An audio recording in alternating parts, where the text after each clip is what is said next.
Bismillah ar-Rahman ar-Rahim. Comme vous voyez, je n'ai pas de frontières. Je vais enlever une autre.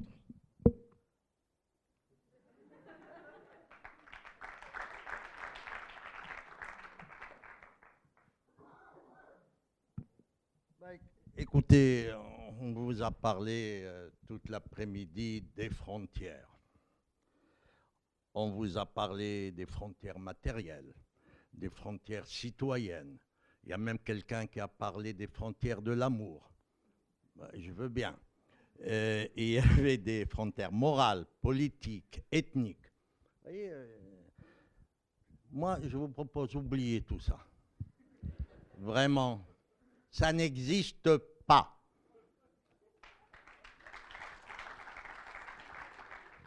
Rien de tout cela n'existe. C'est pas vrai. C'est une illusion, la frontière. Parce qu'il n'y a de vrai que ce que ma tête me dit. Il n'y a de vrai que ce que je vous dis. Car il n'y a de vrai que ce que l'on croit. C'est ça qui existe. Alors les frontières, c'est une théorie, c'est des lignes imaginaires entre pays, entre peuples, mais chacun a ses propres limites. Moi, j'ai les frontières que seule ma croyance et mon histoire me donnent. Alors, après tout, cette ligne imaginaire, elle en crée des problèmes. On se bat pour en avoir une. Toutes les frontières se déterminent par un rapport de force en présence. Somme toute, comme je vous disais tout à l'heure, une frontière, est-ce que c'est bien raisonnable? Est-ce qu'elle n'est pas saisissable? Elle est incompréhensible? Elle est irrationnelle? Elle n'est pas pragmatique? Et pour un matheux comme moi, qui a la notion de l'infini, c'est la base mathématique. L'infini n'a pas de frontières, donc ça prouve bien. La Terre est ronde, elle tourne, elle n'a pas de frontières. Donc tout ça n'est qu'illusion ou convention. Mais la frontière que j'ai découverte et qui est la plus difficile, c'est l'irrationnel qui l'a créé. L'irrationnel, à lui seul, il mériterait qu'on en parle pendant des heures. Et l'irrationnel débouche d'où? Il débouche de l'extrémisme religieux, des croyances exacerbées qui font que la raison n'a plus sa place. Et alors, quand l'irrationnel fait irruption politique, eh ben, on finit par avoir des situations inextricables qu'on n'arrive pas à résoudre. Vous ne voyez pas à quoi je veux en venir, tout ça? Pourquoi je vous dénigre toutes ces frontières et que je ne reconnais que l'irrationnel qui crée des problèmes insurmontables? Parce que comme ça, je peux vous parler du Moyen-Orient. Je peux vous parler du problème israélo-palestinien. Je peux vous parler d'un peuple qui se bat, chose amusante, pour avoir une frontière. Et je vous parle d'un autre peuple qui se bat, lui, pour réaliser l'irrationnel, l'extrémisme de sa religion. Et à ce moment-là, quand nous avons cette situation au milieu, cet irrationnel qui empêche les gens de raisonner, de négocier, de discuter, eh ben on a le blocage absolu. Alors, parce que le conflit israélo-palestinien, que je considère qu'il illustre ce problème de l'irrationnel, je le connais bien, malheureusement. Mais en même temps, je voudrais vous faire partager, bon, on est entre nous, je vais vous faire un tas de confidences. Et j'espère que ça restera entre nous, bien sûr. Évidemment. Vous savez, les négociations israélo-palestiniennes portent toujours sur les mêmes problèmes. Retour des réfugiés, délimitation des frontières, nous sommes en plein dans le sujet. Délimitation des frontières, capitale Jérusalem, et reconnaissance du droit du retour et reconnaissance du peuple palestinien qui a droit à un État viable. Tous ces points, dans toutes les négociations, et Dieu sait si on y a eu, ont été débattus, redébattus. Elles ont toutes, on est arrivé dans tous les cas à des solutions. Sur le droit au retour, sur les frontières, sur la reconnaissance de l'État, sur le partage de Jérusalem. Nous avons, dans les discussions à Camp David, ça n'a pas été brillant, pas, contrairement à ce que disait la presse, pas à la faute d'Arafat, parce qu'on ne lui a rien proposé de cohérent. J'étais là, et je le sais, j'ai vu tout comment ça s'est déroulé. Mais à Taba, dans les négociations qui ont suivi à Taba, nous étions arrivés pratiquement à se mettre d'accord sur tous les points. Parce que vous savez, quand il y a des hommes de bonne volonté et qui négocient en bonne foi et qui, surtout, veulent arriver à conclure, on arrive toujours à régler les problèmes les plus aigus. Alors vous me direz, mais alors tout ça c'est bien beau, mais alors pourquoi vous n'êtes pas arrivé? Eh bien parce que justement, l'irrationnel s'est invité et qui a créé des frontières. Cet irrationnel, c'est le rêve des extrémistes juifs sur le grand Israël du temps du roi David. Et il faut que ça aille jusqu'au fleuve. On ne m'a pas précisé si c'était le Jourdain ou l'Euphrate. Alors revenir au pays de l'époque. Alors quand vous avez d'un côté ces éléments qui sont en dehors de tout raisonnement, parce que quand vous avez l'irrationnel, vous ne pouvez pas raisonner la personne. Elle détient la vérité. Et alors quand vous avez de l'autre côté des représentants d'un peuple qui ne demandent qu'une chose, qu'à exister dans des frontières, on arrive à un langage de sourds.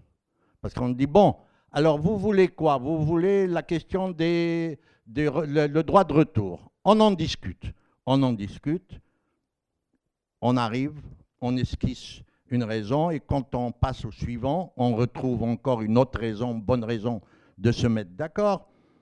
Et puis après, quand on arrive en bas pour signer, pour dire, bon, ben maintenant, il faut transmettre ça au grand patron, ben à ce moment-là, elle dit, ah oui, mais attention, là, les frontières qu'on va débattre, on va avoir une opposition terrible, parce que nous allons avoir tous les colons qui vont dire, mais non, nous, on n'a pas fini d'avancer, nous, il faut qu'on aille jusqu'à la rivière. Dieu nous a donné cette terre. Ah, alors, en plus d'irrationnel, maintenant, on a invité Dieu dans la négociation. Alors, qu'est-ce que vous allez faire contre Dieu? Moi, je n'ai pas de ligne directe. Alors, moi, dans les négociations, je n'ai pas pu être d'une grande utilité. Les autres non plus, mais eux prétendaient avoir la ligne directe. Eux prétendaient, Dieu nous a donné cette terre entière. Alors moi, colon, je ne veux pas la partager. Alors, c'est là où l'irrationnel a créé des frontières contre lesquelles on se bat. Alors, ce qui est le plus, j'allais dire amusant, mais je ne vois rien d'amusant là-dedans, c'est que les officiels ne veulent pas reconnaître que c'est un problème irrationnel. Alors on l'habille. Ah, mais avec qui voulez-vous qu'on négocie? Nos partenaires palestiniens ne sont pas crédibles. Ils n'ont pas l'autorité. Ils sont divisés. Alors on cherche un tas d'autres excuses. Alors, ceci dit, je ne veux pas que vous pensiez que je suis d'un pessimisme effroyable, parce que moi je suis persuadé et je suis convaincu qu'un État palestinien prendra place et que les deux communautés vivront en paix les uns à côté des autres. Ce que je ne peux pas vous dire, c'est quand. Par contre, il y a des actions. Nous travaillons dans un groupe à Genève qui s'appelle le groupe israélo-palestinien de Co, et qui, on essaye, on a fait le pari que si on obligeait Israéliens et Palestiniens à se retrouver, à se connaître, à se voir, peut-être qu'on arriverait à détruire cette barrière. Car le problème israélo-palestinien n'est pas un problème juif-arabe, n'est pas un problème de région politique, stratégique, etc. Ce n'est pas vrai. C'est un problème de barrière qu'il faut enlever. Et nous avons initié, depuis des années maintenant, mais ça s'amplifie. On prend par exemple des enfants, des écoliers palestiniens et israéliens. Pour les grandes vacances, on les fait venir en Suisse, on les oblige à vivre ensemble pendant 1 mois, 2 mois. On invite des médecins israéliens et palestiniens et on crée des séminaires et ils restent pendant 8 jours à débattre de leur profession entre eux. On ne se mêle pas. Nous, notre groupe de travail, c'est-à-dire à l'ONU, nous ne faisons que l'organiser. Nous ne sommes pas partie prenante et on les laisse discuter entre eux, se disputer, se retrouver et au moment où ils partent, ils s'embrassent tous. Alors on fait la même chose avec les avocats, on fait ça avec les enseignants, mais il y a quand même quelques millions d'habitants. Nous ne pouvons pas passer ça en rue. Donc on voudrait que ça se surmultiplie de façon à ce que... Parce que quand... Je vais vous avouer une chose. Quand vous prenez un Israélien et un Palestinien, et souvent je les fais sur place, et que vous les mettez l'un à côté de l'autre, et qui bavardent calmement, et qu'on invite un étranger, il ne peut pas me dire qui est le Palestinien et qui est l'Israélien. Les Palestiniens parlent hébreu et les Israéliens parlent arabe. Et alors en plus, si vous allez visiter les Israéliens d'origine du Maroc, ils ont en plus la photo de Sa Majesté chez eux. Alors, c'est complètement irrationnel. Vous avez 800 000 Israéliens d'origine marocaine, ils ne jurent que par le Maroc. Ils gardent la ligne sentimentale, ils ne veulent pas qu'il y ait une frontière entre eux et le Maroc. Mais en même temps, ils militent dans les partis d'extrémistes de droite. Allez comprendre. C'est le pays de l'irrationnel. Alors, c'est pour ça que je dis, il n'y a qu'un travail de fond. Les négociations, le quartet, tout cela, c'est très bien. Ouais, je vais vous faire une autre confidence. Obama, au moment où il était actif en voulant la Palestine en place, nous a demandé d'organiser c'est même pas un séminaire, un sommet, je ne sais pas comment l'appeler, qui a duré 3 jours à Punta Cana, dont l'objectif a été pour une fois non pas de chercher un accord, qu'on prépare un schéma d'accord, etc. Non. Quelles sont les raisons pour lesquelles, chaque fois qu'on a négocié, ça s'est cassé la figure? Voilà. Trouvez-moi les raisons.